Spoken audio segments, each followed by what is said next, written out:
Hello everybody, my name is Aftab Ansari और आज हम बायोलॉजी में प्लांट फिजियोलॉजी का एक टॉपिक पढ़ रहे हैं, रेस्पिरेशन इन प्लांट्स। रेस्पिरेशन और ब्रीदिंग में क्या डिफरेंस है? ब्रीदिंग क्या है? Breathing is the process of gaseous exchange. ये गैसियस एक्सचेंज प्लांट्स में भी होता है और एनिमल्स में भी होता है। प्लांट्स को भी ऑक्सीजन की नीड होती है, प्लांट्स भी ब्रीथ करते हैं जैसे हम ब्रीथ करते हैं। ऑक्सीजन या एयर को इनहेल कर रहे हैं, ये प्रोसेस है इंस्पायरेशन, जिसमें ऑक्सीजन या एयर ट्रेकिया के थ्रू लंग्स में जाती है, तो इस प्रोसेस को कहते हैं इंस्पायरेशन। और कार्बन डाइऑक्साइड को हम बाहर निकालते हैं लंग्स के थ्रू, ट्रेकिया के थ्रू, और जो ये प्रोसेस है इसको हम कहते हैं एक्सपायरेशन। ये कलेक्टिवली इन दोनों प्रोसेसर्स को मिला के हम कहते हैं ब्रीदिंग। यानी ब्रीदिंग क्या है? Exchange of gases. It is a process of exchange of gases that occurs in plants also. Plants में भी होता है, और प्लांट्स में कहाँ होता है? हम देखते हैं कि ट्रांसपिरेशन जिस स्ट्रक्चर से हो रहा है लीफ में, स्टोमेटा में ट्रांसपिरेशन होता है। स्टोमेटा के थ्रू वाटर का निष्कासन होता है, वाटर का इवोपरेशन होता है। उसी तरह स्टोमेटा से ही गैसियस एक्सचेंज होता है, जहाँ से ऑक्सीजन की रिक्वायरमेंट को प्लांट पूरी करता है।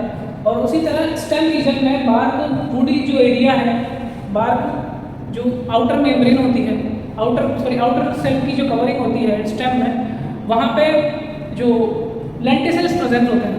लेंटिसेल्स क्या होते हैं? वहाँ हिंदी में कहते हैं वहाँ जहाँ से एक्सचेंज ऑफ गैसेस होता है, गैसेस का एक्सचेंज होता है। तो इसी तरह ब्रीदिंग प्लांट्स और एनिमल्स दोनों में होती है। फोटोसिंथेसिस में कार्बन डाइऑक्साइड और हाइड्रोजन ऑक्साइड यानी जल, वाटर, दोनों मिला के सनलाइट के प्रेजेंस में सुक्रोज, ग्लूकोज का फॉर्मेशन करता है, और ये जो ग्लूकोज है पूरी प्लांट बॉडी में सुक्रोज की फॉर्म में ट्रांसलोकेट होता है। तो यही प्रोसेस, इसी का रिवर्स प्रोसेस रेस्पिरेशन है। इसी का रिवर्स प्रोसेस रेस्पिरेशन है, यानी ग्लूकोज का फॉर्मेशन हुआ फोटोसिंथेसिस में। अब यही ग्लूकोज ऑक्सीजन की ही प्रेजेंस में ब्रेक डाउन हो जाता है। इस ब्रेक डाउन के अंदर maximum amount of energy release होती है। ये एनर्जी का हम यूज करते हैं, इसका यूटिलाइजेशन करते हैं अलग अलग प्रोसेस में। जैसे प्लांट्स में बात करें तो फोटोसिंथेसिस और ट्रांसपिरेशन हो गया, फूड का ट्रांसलोकेशन हो गया, इन सब में एनर्जी की रिक्वायरमेंट होती है। उसी तरह एनिमल्स के अंदर जब हम सांस लेते हैं तो ऑक्सीजन अंदर जा रही होती है, और ऑक्सीजन क्या कर रही है? जो हमने फूड कंज्यूम किया है उस फूड को ब्रेक डाउन करती है, उस फूड का ऑक्सीडेशन करती है, कंप्लीट ऑक्सीडेशन। इस कंप्लीट ऑक्सीडेशन से मैक्सिमम अमाउंट ऑफ एनर्जी हमें रिलीज होती है, और वो जो एनर्जी होती है उसको स्टोर कर लिया जाता है। और जब ज़रूरत पड़ती है तो उस स्टोर एनर्जी का हम यूज़ करके, और जो फंक्शंस होते हैं, मूवमेंट्स, लोकोमोशंस, बोलना, खाना पीना, ये जितने भी प्रोसेस हैं हम कर पाते हैं। तो हम कह सकते हैं कि जो ब्रीदिंग एक ऐसा प्रोसेस है जो एनर्जी जनरेशन के लिए रिक्वायरमेंट है। Not energy generation, for energy release के लिए। क्योंकि ब्रीदिंग की प्रोसेस एक ऐसा है जिसके अंदर हम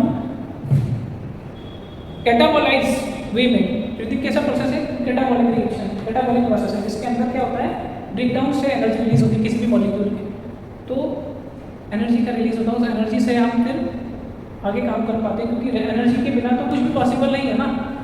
एनर्जी होगी तभी तो कोई लिविंग आगे प्रॉपर फंक्शन कर पाता है। प्लांट्स में और भी फंक्शंस, प्लांट्स में फंक्शंस होते हैं या एनिमल्स में होते हैं, बोलना, खाना पीना, जितने भी प्रोसेस हैं, इन सब में एनर्जी की रिक्वायरमेंट होती है, और ये एनर्जी की रिक्वायरमेंट हमें फूड से मिलती है। फूड डाइजेस्ट होता है, फूड डाइजेस्ट होता है तो कंपाउंड मॉलिक्यूल्स जो होते हैं, कॉम्प्लेक्स मॉलिक्यूल्स होते हैं, वो सिंपल मॉलिक्यूल्स में टूटते हैं। जब ये सिंपल मॉलिक्यूल में टूटते हैं तो फिर इनका एब्जॉर्प्शन होता है। हमारे अंदर कैसे होता है? लार्ज इंटेस्टाइन, स्मॉल इंटेस्टाइन में डाइजेशन का प्रोसीजर होता है, और फिर यहाँ से जो जैसे माइक्रो मॉलिक्यूल्स होते हैं वो टूटते हैं और उनका एसिमिलेशन होता है। एसिमिलेशन होकर ये ब्लड में आते हैं, जैसे ग्लूकोज, और ग्लूकोज को एसिमिलेट कर लिया, एब्जॉर्प्शन कर लिया, एसिमिलेट करके ब्लड में आ गए। ब्लड सर्कुलेशन सिस्टम जो हमारे अंदर फंक्शन कर रहा है, ये सर्कुलेट होता है पूरी बॉडी में और हर सेल के अंदर जाता है। तो ब्लड जो ग्लूकोज आता है उस ग्लूकोज को सेल में लोड कर देता है। तो इस तरह से जो हमने कंज्यूम किया वो हमारी बॉडी की एक एक सेल में चला गया। ऐसे ही प्लांट्स में होता है, प्लांट्स में जो फोटोसिंथेसिस हुआ वो ग्लूकोज का फॉर्मेशन हुआ, सुक्रोज की फॉर्म में पूरी प्लांट बॉडी में प्लांट की हर एक सेल के अंदर ट्रांसलोकेट हो गया। अब ये प्रोसेस कैसे आगे काम करता है कि जो ग्लूकोज या सुक्रोज हमने लिया है, बनाया है, कंज्यूम किया है, उसको कैसे ब्रेक डाउन करें, उसका कैसे यूटिलाइज किया जाए और कैसे हम एनर्जी को ले पाए, एनर्जी का यूज कर पाए, उसी प्रोसेस को हम समझेंगे।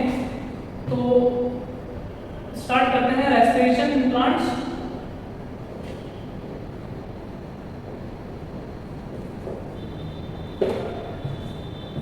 तो what is the respiration? Respiration is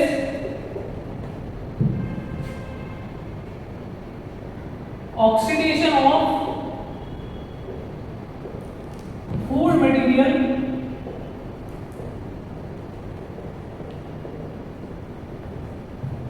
within the cells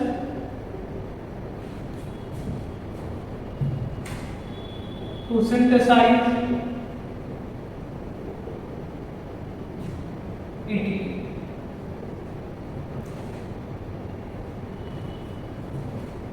food material का ऑक्सीडेशन ऑक्सीजन की प्रेजेंस में, ऑक्सीडेशन किसकी प्रेजेंस में होगा? ऑक्सीडेशन ऑक्सीजन की प्रेजेंस में, और अल्टीमेट जो रिजल्ट होगा वो क्या होगा? हमारा एनर्जी फॉर्मेशन या एनर्जी का रिलीज होगा, और जो एनर्जी रिलीज होगी वो एटीपी की फॉर्म में स्टोर होगी। तो रेस्पिरेशन की अगर आप इक्वेशन लिखें तो क्या है वो रेस्पिरेशन की इक्वेशन? C6H12O6 को ऑक्सीजन की प्रेजेंस में ब्रेक डाउन किया गया तो ये ग्लूकोज का मॉलिक्यूल टूट गया और एनर्जी रिलीज हुई। ग्लूकोज का मॉलिक्यूल टूट के कार्बन डाइऑक्साइड टूट गया, एनर्जी रिलीज हुई। इस एनर्जी को एटीपी की फॉर्म में स्टोर कर लिया। ठीक है, ये एक स्टेप की बात है। बाकी स्टेप आपको लगता है इतना आसान है कि ठीक है ग्लूकोज को ऑक्सीजन मिली और इतनी ऑक्सीजन मिली कि उसने एक ही बार में पूरे ग्लूकोज को तोड़ दिया। अगर ऐसा हो जाए तो इतनी एनर्जी निकलेगी कि जितनी की हमें ज़रूरत ही नहीं है। तो जब हमें ज़रूरत ही नहीं होगी उतनी एनर्जी की तो वो एनर्जी वेस्ट होगी, हीट लॉस हो जाएगा, बेकार चली जाएगी वो एनर्जी। तो ये जो रेस्पिरेशन का प्रोसेस साइटोप्लाज्म में हो रहा है ये इतना आसान नहीं है, ये स्टेप में हो रहा है, ये एक कॉम्प्लेक्स मैकेनिज्म के थ्रू हो रहा है। स्टेप बाय स्टेप ग्लूकोज का ब्रेकडाउन होता है, इसी बीच कुछ मॉलिक्यूल्स बनते हैं, उन मॉलिक्यूल्स के फॉर्मेशन में एटीपी का यूज भी होता है, एटीपी बनती भी है, और ये प्रोसीजर एक मल्टीपल स्टेप्स में होता है। जैसे हम बात करें रेस्पिरेशन में ग्लाइकोलाइसिस होता है सबसे पहले, फिर ग्लाइकोलाइसिस में जो प्रोडक्ट्स बनते हैं वो लिंक रिएक्शंस में जाते हैं और फिर वहाँ से वो क्रेब्स साइकिल्स के थ्रू वहाँ से जो बाई प्रोडक्ट्स बनते हैं वो इलेक्ट्रॉन ट्रांसपोर्ट सिस्टम माइटोकॉन्ड्रिया में जाते हैं। और माइटोकॉन्ड्रिया को हम क्या कहते हैं? Mitochondria is the power house of the cell. क्यों? क्योंकि वहाँ पे एटीपी का फॉर्मेशन होता है, वहाँ पे जो एनर्जी रिलीज हो रही है उस एनर्जी को स्टोर कर लिया जाता है एटीपी की फॉर्म में। इसलिए एटीपी को हम क्या कहते हैं? It is the energy currency of living. तो इसीलिए ये प्रोसेस इतना आसान दिख रहा है, इतना आसान है नहीं, ये प्रोसेस कॉम्प्लेक्स है, मल्टीपल स्टेप्स में होता है। और उसी मल्टीपल रिएक्शंस को हम स्टडी करेंगे इसमें, जिसमें जो पहला प्रोसीजर है, पहला पाथवे है वो है ग्लाइकोलाइसिस। तो पहला आज हम ग्लाइकोलाइसिस को ही स्टडी करने वाले हैं बेसिकली। ये थोड़ा सा आपको इंट्रो देना था कि रेस्पिरेशन क्या है, रेस्पिरेशन क्यों है जरूरी, क्योंकि एनर्जी की रिक्वायरमेंट है। जो हमने खाया है उसका ब्रेक डाउन करो और उससे जो एनर्जी रिलीज हुई उससे हम प्रॉपर फंक्शन कर पाए आगे। तो उसी में अब स्टार्ट कर रहे हैं ग्लाइकोलाइसिस। ये है रेस्पिरेशन का एक फर्स्ट प्रोसीजर, और ये प्रोसीजर दुनिया की हर लिविंग सेल के अंदर मिलता है। एवरी लिविंग, जो भी लिविंग है जिसके अंदर भी साइटोप्लाज्म है, चाहे वो एनारोबिक हो या एरोबिक हो, उसे ऑक्सीजन की रिक्वायरमेंट हो या ना हो। जैसे बैक्टीरिया है, जैसे माइकोप्लाज्मा है। माइकोप्लाज्मा क्या है? वो ऐसी कंडीशन में भी रहता है जहां पे ऑक्सीजन नहीं होगी। और कुछ जैसे क्लॉस्ट्रीडियम है, क्लॉस्ट्रीडियम क्या है, वो बिना ऑक्सीजन के रहता है, वो एनारोबिक बैक्टीरिया है। तो उन सेल्स में भी ग्लाइकोलाइसिस का पाथवे काम करता है। और तो ये प्रोसेस हर लिविंग सेल में होता है। ग्लाइकोलाइसिस को ईएमपी पाथवे भी कहते हैं। ईएमपी पाथवे इसलिए क्योंकि 3 साइंटिस्ट हैं, एमेल्डन, मेयरहोफ एंड पार्नस, इन्होंने साइटोप्लाज्म में इस पाथवे को डिस्कवर किया। तो स्टार्ट करते हैं ग्लाइकोलाइसिस। ग्लाइकोलाइसिस को अगर हम मीनिंग देखें तो क्या है, ग्लाइको यानी ग्लूकोज, लाइसिस यानी स्प्लिटिंग। तो यहाँ पे हम कहेंगे कि splitting of glucose, splitting of glucose, where glucose get partially oxidized and synthese 2 molecules of 3 carbon,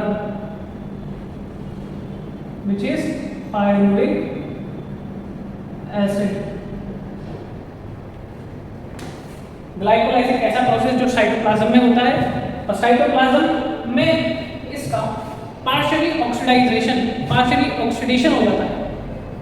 partially oxidation क्यों कहा हमने, क्योंकि ग्लूकोज 6 कार्बन का मॉलिक्यूल है, ये 3 कार्बन के 2 मॉलिक्यूल में टूट गया, यानी इसका आधा ऑक्सीडेशन हो गया। और इसमें ऑक्सीजन की प्रेजेंस नहीं होती है, यानी इसमें ऑक्सीजन की कोई नीड नहीं है। इसलिए हम इसे पार्शियली ऑक्सीडाइजेशन पाथवे कहते हैं। यहाँ पे आधा आंशिक ऑक्सीकरण होता है। तो अब आगे का जो हम 10 स्टेप्स इसके लेके ग्लाइकोलाइसिस के, ये बड़े इंपॉर्टेंट स्टेप्स हैं, इन्हें समझने की कोशिश करें। हम प्लांट्स का रेस्पिरेशन पढ़ रहे हैं, तो प्लांट्स में हम जानते हैं कि जो ग्लूकोज है वो सुक्रोज की फॉर्म में ट्रांसलोकेट होता है, यानी सेल्स के अंदर सुक्रोज की फॉर्म में होता है। सुक्रोज साइटोप्लाज्म में ही इन्वर्टेज एंजाइम की प्रेजेंस में ग्लूकोज और फ्रक्टोज में टूट जाता है। ये दोनों 6 कार्बन के मॉलिक्यूल्स, सुक्रोज डाइसैकेराइड है और ग्लूकोज फ्रक्टोज मोनोसैकेराइड है। ठीक है, आगे के प्रोसेस में ग्लूकोज साइटोप्लाज्म में एक एंजाइम प्रेजेंट होता है हेक्सोकाइनेज, एंड हेक्सोकाइनेज एंजाइम की प्रेजेंस में ये ग्लूकोज कन्वर्ट हो जाता है ग्लूकोज 6-फॉस्फेट।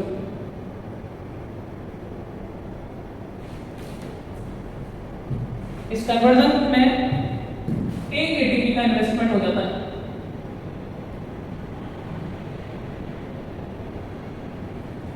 एटीपी से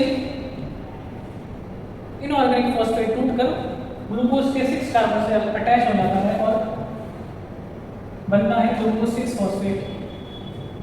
ये पहला स्टेप है जहां पे 1 एटीपी का लॉस हो गया। एटीपी को तोड़ा, एटीपी टूटकर जो इनऑर्गेनिक फॉस्फेट था वो फॉस्फेट ग्लूकोज के 6 कार्बन से जुड़ा और बना ग्लूकोज 6-फॉस्फेट। सेकंड स्टेप क्या होगा, ग्लूकोज 6-फॉस्फेट, ग्लूकोज 6-फॉस्फेट आइसोमराइजेशन होगा इसका और ये बनेगा फ्रक्टोज 6-फॉस्फेट। फ्रक्टोज 6-फॉस्फेट ग्लूकोज का आइसोमर है, ये एल्डोज है, ये कीटोज है। फ्रक्टोज 6-फॉस्फेट फर्दर फिर 1 एटीपी का यूज करेगा,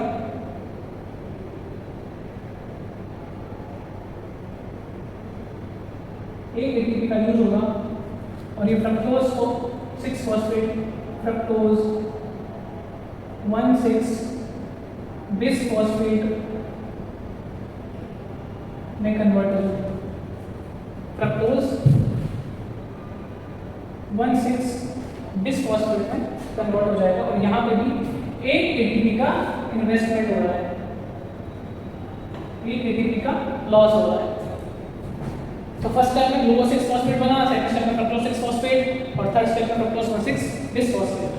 ये फ्रक्टोज 1,6 बिसफॉस्फेट आगे जाके स्प्लिट हो जाएगा 3 कार्बन के मॉलिक्यूल में PgAl एंड DHAP। ये दोनों 3 कार्बन के मॉलिक्यूल हैं और ये भी आपस में आइसोमर है, फंक्शनल ग्रुप आइसोमर है।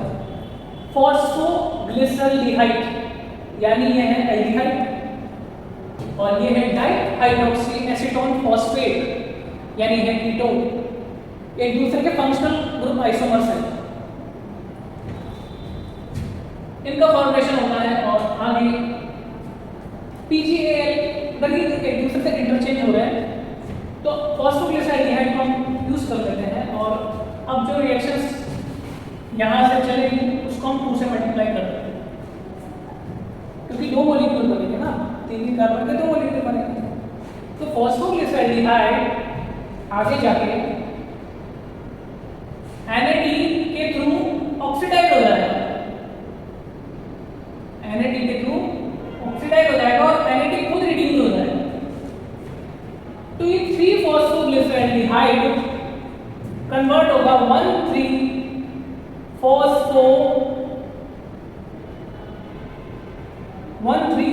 बिसफॉस्फोग्लिसरिक एसिड। एल्डिहाइड का ऑक्सीडेशन हो गया, किसने करवाया? NAD ने। NAD खुद रिड्यूस हो गया, एल्डिहाइड से बन गया कार्बोक्सिलिक एसिड और इसी दौरान एक फॉस्फेट ग्रुप का अटैचमेंट भी हो गया यानी 1,3 बिसफॉस्फोग्लिसरिक एसिड का फॉर्मेशन हुआ। ये कौन सी स्टेप हुई? First, second, third, fourth and fifth stage. ठीक है, ये 5 स्टेप हुई, 5th स्टेप हुई जिसमें 1,3 फॉस्फोग्लिसरिक एसिड के 2 मॉलिक्यूल्स बनते हैं। आगे ये 1,3 DPgAl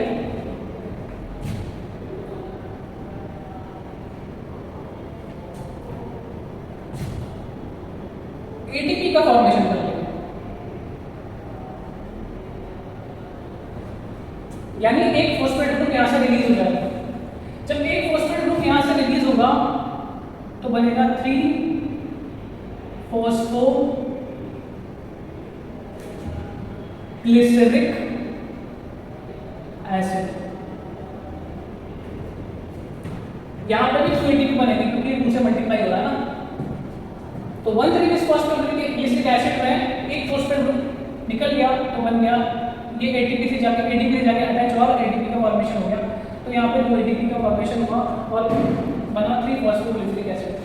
ये 3 फॉस्फोग्लिसरिक एसिड अपना आइसोमर बनाता है और बनाता है 2 फॉस्फोग्लिसरिक एसिड। मैं शॉर्ट में लिख रहा हूँ 2 फॉस्फोग्लिसरिक एसिड। ये 2 फॉस्फोग्लिसरिक एसिड फर्दर H2O को रिलीज करेगा और बनाएगा 2-फॉस्फोइनोल पाइरुवेट। 2-फॉस्फोइनोल पाइरुवेट, सॉरी 2-फॉस्फोग्लिसरिक एसिड या 2-फॉस्फोइनोल पाइरुवेट सही, 2-फॉस्फोइनोल पाइरुवेट। ये फॉस्फोइनोल पाइरुवेट आगे जाके एक ATP का रिलीज, एक ATP का फॉर्मेशन कर देगा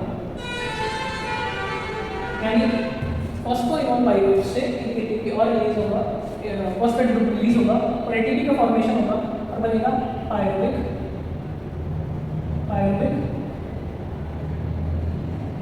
एसिड।